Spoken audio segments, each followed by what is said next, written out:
dia a todos, bom dia a todas, bom dia para você que nos assiste pela Pop TV em Sobradinho e Porto Alegre.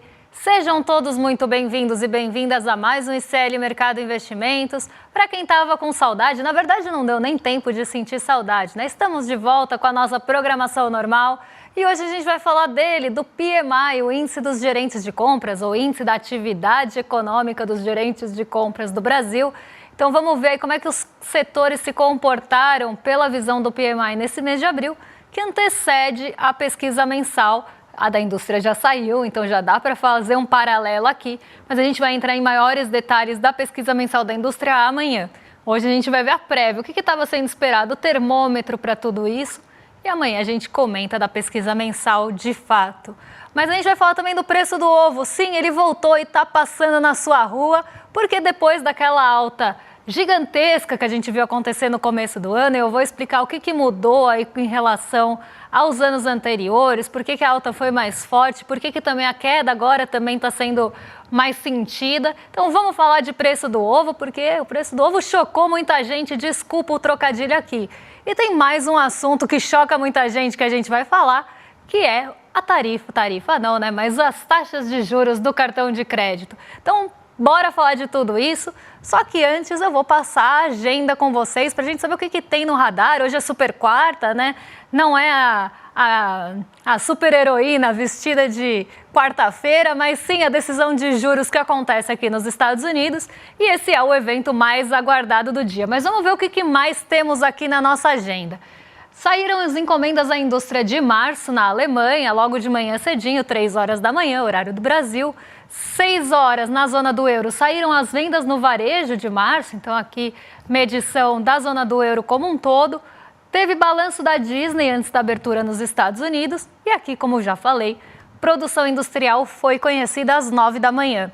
Às 11 nos Estados Unidos, aquele velho conhecido nosso, né? Estoques de petróleo, gasolina, destilados e a taxa da utilização das refinarias na semana até dia 2 de maio, então até a semana passada aí, como é que ficaram todos esses estoques. Esse dado tem sido acompanhado até um pouco mais de perto por conta de todas as movimentações que a gente tem visto da OPEP, do preço do petróleo de forma geral.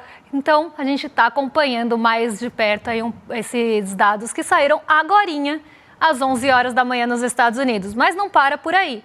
Porque à tarde a gente tem bastante coisa na agenda também. Lá nos Estados Unidos vai ter decisão de política monetária. E como vocês sabem, a decisão de política monetária lá sai durante a tarde, sai até um pouco mais cedo.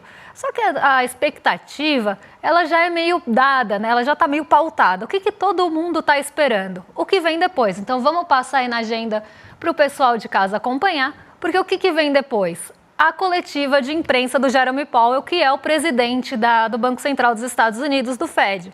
Então, às 15h30, está todo mundo esperando para ver o que o Jerome Powell vai falar. E não a decisão de política monetária em si. As pessoas querem saber o que o Jerome Powell vai sinalizar daqui para frente, qual leitura que ele vai fazer da análise ali, né, leitura da situação dos Estados Unidos. Então, é isso que o mercado busca quando a gente fala de super quarta, que é o mesmo que acontece aqui no Copom. O Copom ele já está meio dado, né? Já sabe que vai ter alta da Selic, infelizmente, mas vai ter alta da Selic. E aí o que o mercado quer saber? Quer saber ali o que vai ser sinalizado, o que vai sair no comunicado depois das 6h30. Então 6h30 ali por volta, né? Normalmente a gente tem a decisão e o comunicado que sai em seguida, que é a sinalização para as próximas reuniões, o que ficou decidido ali. Então é isso que o mercado está buscando nessas duas decisões, mas claro que a decisão de juros é extremamente importante. Além disso, a gente tem índice de commodities do Brasil, o ICBR, e a balança comercial de abril às 15 horas. Então, um dia que vai, no final das contas, o que vai roubar a atenção aqui, por mais que a gente tenha produção industrial hoje, o que deve roubar a atenção é a decisão de política monetária aqui, no caso do Brasil, e nos Estados Unidos de forma global. Balanço do Bradesco é conhecido depois do fechamento, então dando sequência ali aqueles balanços corporativos, resultados de empresas aqui no Brasil. A gente tem balanço do Bradesco, bastante aguardado, o setor financeiro aí está bastante volátil nesses últimos tempos, porque agora a gente entra também na parte dos balanços corporativos do setor financeiro. Então o Bradesco divulga resultado hoje, mas tem mais gente divulgando o resultado. Vamos passar aí para a próxima página, porque a gente tem ainda Na Itália, Telecom, Unicredit, aqui no Brasil, o balanço da Redditor sendo conhecido, e no Japão também tem ata de política monetária, não decisão em si, mas a ata. E além disso, ao longo do dia, o secretário do Tesouro dos Estados Unidos, o Scott Bessent, vai falar ali num painel da Câmara. Então isso também pode ganhar um pouco de atenção justamente por conta da tensão comercial entre a China e os Estados Unidos, que agora parece que deu uma trégua, mas que às vezes, né, um pronunciamento aqui, uma fala ali, muda completamente o humor do mercado. Mas estrelas hoje do dia, política monetária aqui e nos Estados Unidos. Mas vamos conversar lá com a nossa redação, vamos para lá, porque Diego já está esperando para receber o bom dia de vocês, saber de onde vocês estão falando, dar o bom dia dele e contar para a gente como é que fechou o mercado hoje. Bom dia, hoje não, né? Pelo amor de Deus, ontem. Bom dia, Diego, como você está? Bom dia, Débora. Bom dia para toda a nossa audiência. Bom dia para o André Bolzano, nosso telespectador fiel, falando diretamente de Diadema. Bom dia para nossa querida Maria Helena, nossa telespectadora fiel. Bom dia para o Ricardo, corintiano sofredor que nem eu. Bom dia para o Rafael. Bom dia para a Cleonice. Enfim, bom dia para toda a nossa audiência. É um prazer estar aqui com vocês hoje. Falando de Bolsa e Corinthians, aliás, tem um denominador comum, que é o empate, né? Só que a diferença é no placar, no caso. O Corinthians ficou no 1-1 ontem e a Bolsa praticamente no 0-0. Na contramão do exterior, o Ibovespa fechou a terça-feira com uma levíssima alta de 0,02%, aos 133.515,82 pontos. O desempenho da Bolsa no dia de ontem tem 3 principais motivos. A preparação dos agentes para a Super Quarta, que é hoje, né, que é a quarta-feira, onde os juros são decididos tanto nos Estados Unidos quanto aqui no Brasil. A recuperação de 2 dos nossos pesos pesados da Bolsa, né? A Vale fechou o dia com uma leve alta de 0,08% e a Petrobras valorizou 1,65%. E por último, mas só que não menos importante, o PMI do Brasil, que contraiu em abril por uma demanda fraca. Só que esse assunto a gente vai trazer em detalhes, ó o spoiler aqui do programa, para vocês daqui a pouco. Pela primeira vez em um tempinho o dólar subiu. A divisa estadunidense subiu 0,37%, cotado a R$ 5,71, só que longe da máxima do dia. No exterior, o dia foi bem badalado, só que como o nosso tempo aqui é curto e os temas são muitos, vou só falar para vocês o desempenho das bolsas dos Estados Unidos. Dia triste na terra do Laranjinha. O Dow Jones caiu 0,95% ontem, o S&P 500 recuou 0,77% e o Nasdaq desvalorizou 0,87%. Quanta tristeza para um dia tão movimentado, né, Débora? Conta pra gente. Pois é, a gente teve até um movimento aqui que conseguiu se descolar de Nova York, né? A gente teve um dia bem ruim lá em Nova York, um dia de quedas até mais bruscas lá nos Estados Unidos, mas esse pessimismo ele não chega aqui da mesma forma. A gente conseguiu se desvencilhar disso justamente por conta do petróleo, que eu estava falando agorinha, né, que a gente está acompanhando mais de perto. O petróleo está com um preço muito volátil, caiu por várias sessões seguidas. Tem ali todo um entrave ou não da OPEP, né, que resolveu aumentar a produção, mas não se sabe até quando eles vão manter essa produção aumentada. Então tem todas essas questões no Oriente Médio também, mexendo agora com o preço de petróleo, e por isso até que ele subiu, né? A tensão ali voltando e acirrando, tanto na Rússia quanto no Oriente Médio, fizeram com que os preços do petróleo voltassem a subir ontem. E isso que levou a Bolsa a desvencilhar do movimento de Nova York. Porque se a gente tivesse só a influência de Nova York, a gente ia ter caído também. Mas como a gente tem um peso grande de ações ligadas ao petróleo, foram elas que foram o brilho do Ibovespa, elas que levaram o Ibovespa ali para cima ontem. Claro que teve a TIM, que teve uma alta de 6%, mas depois da TIM, todas elas eram de petróleo, gás e energia. Até a Petrobras, que vinha sofrendo bastante nos últimos dias, acabou dando um respiro e conseguiu subir ontem por conta do preço do petróleo, que voltou a subir também. Então, a nossa bolsa ela é puxada de novo pelo setor de commodities, mesmo a gente tendo ali no horizonte a decisão de juros, que acaba tendo, né, um efeito de diminuição do apetite pelo risco, porque está todo mundo esperando que a Selic vai subir. E se a Selic subir mesmo, né, a gente vai ter mais aí uma comparação, uma base de comparação mais alta para os ativos de risco e para a produção no lado real também. Então, o mercado ele tinha tudo ali para ir para o negativo, só que ele fica andando de lado ali quase que nem um siri, porque a gente tem esse impulso vindo do petróleo. Então, quem puxou a nossa bolsa ontem para o terreno positivo aí foram as empresas PetroRio, a Brava, a Petrobras, enfim, todas ligadas à energia, petróleo, óleo e gás. Então, esse é o resumo da história e por isso que a gente consegue, né, fugir desse movimento ruim que a gente viu acontecendo no exterior por várias questões, inclusive também depois de um ajuste forte que a gente teve na segunda-feira na Bolsa Brasileira, que não teve programa ontem, mas a Bolsa na segunda acabou fechando com uma queda por conta de todas as altas consecutivas que a gente viu acontecer aí nos últimos dias. Então é normal que esse ajuste aconteça, a gente estava ali sempre ultrapassando 135 mil pontos, então isso é até um patamar meio psicológico, acontece mesmo essa volta. Mas aqui a gente teve esse impulso vindo aí do setor de petróleo. Agora, falando de PMI, né, que o Diego contou pra gente que o PMI caiu, o PMI contraiu, o PMI, só para vocês estarem aqui na mesma página, todo mundo que está assistindo, é o índice de atividade, né, do índice de gerente de compras de atividade, aí depende do setor. Índice de gerente de compras da atividade do setor industrial, índice de gerente de compras de atividade do setor de serviços e o composto que acaba sendo uma mistura dos dois. E o que aconteceu com o nosso PMI, com o nosso índice de gerente de compras? Ele acabou mostrando uma coisa que eu venho falando aqui para vocês, quando sai pesquisa de sentimento do consumidor, quando sai pesquisa de sentimento do varejo ou dos serviços, ou até mesmo da indústria, que acabou tendo um comportamento um pouquinho menos pior, eu diria, do que os outros, mas aqui o que eu vejo no PMI e o que aconteceu no PMI também. Eu vou chamar de PMI porque é o apelido do índice de gerente de compras para não ter que ficar falando isso toda vez, né? É um nomezão, é um palavrão. Então eu vou diminuir para PMI, tá em inglês, mas não tem jeito. Então, o que aconteceu com o PMI do Brasil? Ele acabou contraindo. Então vamos ver aqui o gráfico para vocês acompanharem comigo de forma visual aqui o que eu estou falando.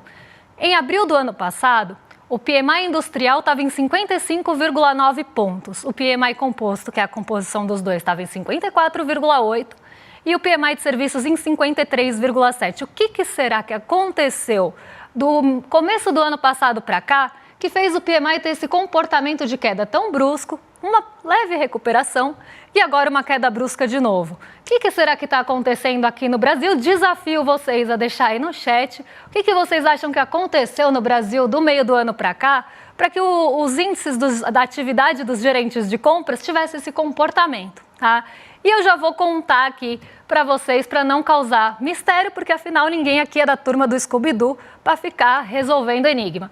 Então vamos lá. A gente teve, né, do meio do ano para cá, começo da influência da expectativa dos impactos que a gente ia ter da taxa de juros na atividade econômica. Então, o que se espera? Né? Que é com a taxa de juros mais alta, e a gente tem decisão hoje, então é um ponto importantíssimo para a gente falar, que com a taxa de juros mais alta, o Brasil ia começar a desacelerar. Isso não é novidade para ninguém. E o índice dos gerentes de compra mostra justamente isso. Por quê? A gente estava lá acima dos 55 pontos, né? 54, enfim. No caso industrial, acima dos 55, quase em 55 no composto e 53 pontos no PMI de serviços. O que isso conta para a gente? O PMI ele é medido da seguinte forma. Se você tem a linha de 50, né? Então se você está acima dessa linha, na verdade, a atividade está expandindo. E essa atividade ela pode estar expandindo num ritmo mais acelerado, se o PMI continua subindo, ou num ritmo mais lento, se ele começa a diminuir. Só que aqui ele ainda está no patamar de 50, então ainda é uma expansão econômica. Se a atividade cai para o patamar abaixo de 50, isso mostra que aquela atividade está contraindo, então ela começou a andar para trás, segundo o termômetro, que aqui é o PMI. Ele é sempre lido como um termômetro, porque ele traz expectativas, ele traz ali uma medição antes da pesquisa mensal mesmo. Então, se você começa a ter um PMI abaixo de 50, isso mostra que aquela atividade está contraindo com o tempo. Ela pode estar contraindo de forma mais aprofundada, então aprofundando mais rápido a contração, ou aprofundando de uma forma mais lenta, até tentando ensaiar uma recuperação. Então, é assim que a gente lê o PMI. E o 50 está no 0 a 0, nem está expandindo e nem está contraindo. Então, o PMI mostra isso para a gente. Se a gente tem um PMI bastante acima de 50, ele está contando para a gente que aquela atividade está expandindo e num ritmo até mais acelerado. E aí, por conta da taxa de juros que começa a ter esse efeito de possibilidade de desaceleração, de uma demanda futura pior, o PMI começa a desacelerar, principalmente ali de outubro para frente. Ele tem ali seus sobressaltos, mas de outubro para frente, todos os PMIs caem. Porque a gente começa a ver o efeito, inclusive, mais brusco da taxa de juros. A taxa de juros normalmente leva um tempo para surtir efeito. Não é tão imediato assim. Só que como a gente mexe com expectativas, quando a gente sobe juros, a expectativa para o futuro ela não estava tão positiva. E a gente vê isso também no cenário ali das expectativas econômicas, dos sentimentos econômicos. Então, se a expectativa para o futuro não é boa, por que é que eu vou produzir agora? Se eu posso ganhar 14,25 e possivelmente 14,75 numa Selic, por que é que eu vou produzir, contratar mais gente, correr risco, se eu posso e ainda não ter lucro acima disso, se eu não tenho expectativa que vai melhorar a economia, que vai ter demanda para isso? Então você começa a desacelerar a economia e, de fato, você começa a ter menos expectativa de demanda e mesmo menos demanda de fato. Então, esse é o primeiro ponto. Por quê? Porque cai salário, porque aumenta desemprego, porque o investimento começa a desacelerar, né? Então, você para de ter ali um aumento da capacidade produtiva e tudo isso. Só que tem outro fator aqui aparecendo no PMI que também já é conhecido nosso, que já apareceram aí em outros momentos, que é a inflação, principalmente de itens essenciais. O que são itens essenciais? A gente está falando de aluguel, a gente está falando de alimentos, a gente está falando agora dos remédios. Então, se você começa a ter uma alta nesses preços, que consome boa parte da renda, principalmente das rendas mais baixas, isso vai ter efeito também na expectativa da demanda. Por quê? As pessoas elas vão gastar mais com bens essenciais, você espera que elas vão gastar mais com bens essenciais, então você também espera que no futuro talvez não tenha demanda para todos os setores. Então o varejo começa a responder, a gente começa a ter a indústria respondendo com uma produção menor, para não criar estoque, que foi o que a gente viu acontecer nas primeiras pesquisas do ano, que a indústria ficava também andando de lado, o varejo andando de lado, e os serviços também, de certa forma. Porque se você não consegue ali gastar com o essencial, como é que você vai consumir lazer? Como é que você vai ter dinheiro para comprar uma coisinha ou para ir, né, às vezes diminui o ritmo, então, num orçamento mais apertado, talvez eu faça manicure menos vezes do que eu faria antes, talvez eu postergue o meu corte de cabelo, talvez eu não chame o encanador agora que eu estou precisando porque eu vou dar uma segurada nas contas. Então a gente começa a ter, né, esses pontos acontecendo. Se a gente não está falando de serviços para a família, talvez as empresas também consumam menos serviços, aí serviços técnicos, outros tipos de serviço, porque eles também estão pondo o pé no freio. Então a gente começa a ver esse setor urbano respondendo de uma forma mais rápida. E é isso que o PMI está mostrando para a gente. Vamos colocar aqui na tela de novo, porque aí nesse mês agora de abril, né, a gente está olhando para abril, o PMI industrial cai para 50,3, então ele está bem ali no limite de nem contrair nem expandir. A indústria estaria andando de lado, segundo o termômetro do PMI, prevendo que em abril provavelmente a indústria ande de lado em relação a março. A gente tem o PMI de serviços caindo para contração até de uma forma brusca, para 48,9, mostrando uma contração do setor de serviços. E muito pelo que eu estava contando aqui, né, o comércio é um setor de serviço, a gente não pode esquecer disso, apesar da gente ler ele separadamente, ele é uma atividade de serviço. Então as pessoas vão consumir menos nos comércio, vão gastar menos no varejo, porque a renda também está ficando mais comprometida com bens essenciais, porque está ficando mais difícil conseguir crédito com a taxa de juros mais alta e porque começa a ter um medo de você não ter aquela renda por mais tempo. Então, isso começa a afetar também o setor de serviços e o PMI já está mostrando isso. E o composto, que seria a atividade como um todo, acaba caindo junto, principalmente com esse aprofundamento dos serviços, já que a gente está falando de uma composição dos dois. Comparando aqui mês passado e ano passado, a gente vê isso com muita... deixa de forma mais tangível, porque aqui no gráfico já dá para ver esse comportamento. Mas quando a gente olha a queda em relação ao ano passado, a queda em relação ao mês passado, isso fica muito mais visível. E a queda foi muito brusca esse mês. Foi mais brusca do que a gente viu no mês passado. Então vamos passar aí para o próximo gráfico, só para o pessoal em casa entender do que eu estou falando aí. Porque a queda em relação ao ano anterior foi de 5,40 no caso do PMI composto, 5,40 pontos, então variou 5,40 pontos em relação a abril do ano passado, 5,60 em relação negativa, que está de queda mesmo, em relação ao PMI do ano passado na indústria e 4,80 em relação ao PMI de serviços no ano passado. Agora, quando a gente olha para o mês passado, que já tinha sido ali só quase de um respiro, né, de uma leve recuperação, o PMI composto caiu 3,20, o industrial 1,5 e o de serviços 3,60. Então não tem como falar, né, que essa taxa de juros ela não vai mexer com ela vai mexer com muita coisa, ela vai desacelerar a economia e a ideia é justamente essa. É que desacelere a economia, que a economia comece a desacelerar. E tem um monte de economistas comemorando essa desaceleração. Eu não consigo entender. Aí eu vou evocar a Maria da Conceição Tavares aqui mais uma vez. Eu não consigo entender economistas comemorando taxa de desaceleração de economia. Isso, para mim, é coisa de tecnocrata que só olha para a planilha. A inflação que a gente tem não está acelerando por conta de aceleração econômica ou de ritmo de crescimento mais elevado. Se fosse justamente por isso, a gente já teria tido arrefecimento na inflação. E a gente não teve. A inflação continua subindo, porque o que está pesando na inflação não tem ligação nenhuma com a taxa de juros. Mas na visão do mercado, na visão mais ortodoxa, o único remédio que se tem para combater a inflação é subir juros. Nada mais ali é remédio para a inflação. Aí é o que a gente sempre fala, né? Você está com a dor de cabeça, você corta a cabeça, você resolve a dor de cabeça. Mas você resolveu o problema de fato? Não, você cortou a cabeça fora. Então não é assim que tem que se olhar a inflação, não tem só uma forma de combate. Mas na visão hegemônica e na visão mais discutida, sim, é essa a única razão. E por isso que a gente continua vendo essa alta dos juros sem parar. E até alguém no chat perguntou, quando vai parar? Provavelmente esse ano nós temos mais uma reunião agora com possível alta e mais uma com possível alta. Aí deve parar. Mas a que ponto chegamos, né? Que taxa real chegamos, que hoje já está em mais de 8%, para não conseguir controlar a inflação de fato, né, de uma forma mais efetiva e nem ter ali o efeito que gostaria de ter, mas desacelerando a economia e cortando a cabeça da pessoa que estava com dor de cabeça. Agora eu vou para a redação de novo, para ver se tem dúvida do chat, para ver se vocês trouxeram alguma coisa aí para a gente responder. Então eu vou passar para o Diego, porque a gente tem um assunto que tem tudo a ver com isso, e aí a gente já vai comentar.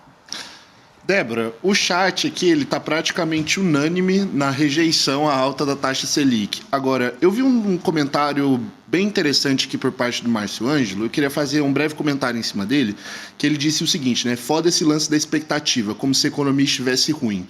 Isso me lembrou algo que você direto fala para mim, Débora, quando a gente está conversando aqui na redação, trocando ideia, em como que essas expectativas geradas pelo mercado financeiro acabam atrapalhando muito, né, dificultando uma análise mais sóbria de resultados, de índice e tudo mais, né? Porque como o mercado financeiro, por exemplo, projeta um lucro de 10 bilhões, por exemplo, para uma empresa, mas só que essa empresa apresenta um resultado de 8 bilhões, o mercado acaba se frustrando e acaba tendo uma reação muito negativa, porque ele entende como se tivesse perdido, na verdade, 2 bilhões.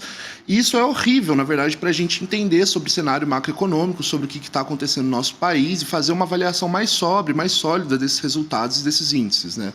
Mas, enfim, feito esse breve comentário, eu gostaria já de puxar o gancho para nosso próximo tema, que vai ser estatísticas de crédito, né? Aqui mesmo na redação hoje, você tinha me perguntado se eu tinha algum medo na minha vida. E, Débora, eu tenho muitos medos, mas só que o maior deles é me endividar no cartão de crédito. A gente já sabe, por exemplo, que o rotativo do cartão de crédito é, de longe, a dívida mais cara do Brasil. Só que parece que não cansa de superar, não. Em março, os juros médios dessa modalidade subiram 2,5 pontos percentuais e alcançaram impressionantes 445% ao ano, como está mostrando aí na nossa manchete. Isso tudo de acordo com dados divulgados pelo Banco Central. Aí, para mim, particularmente, fica a eterna questão, né? Essas taxas de juros são altas por conta da alta inadimplência ou a inadimplência é alta por conta das altas taxas de juros? Débora? Olha, essa é a pergunta tipo da Tostines, né? Da bolachinha. É fresquinho porque, enfim...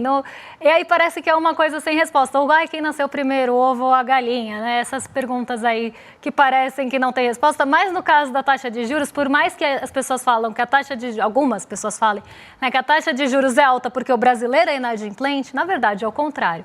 O brasileiro é inadimplente porque a taxa de juros é muito alta.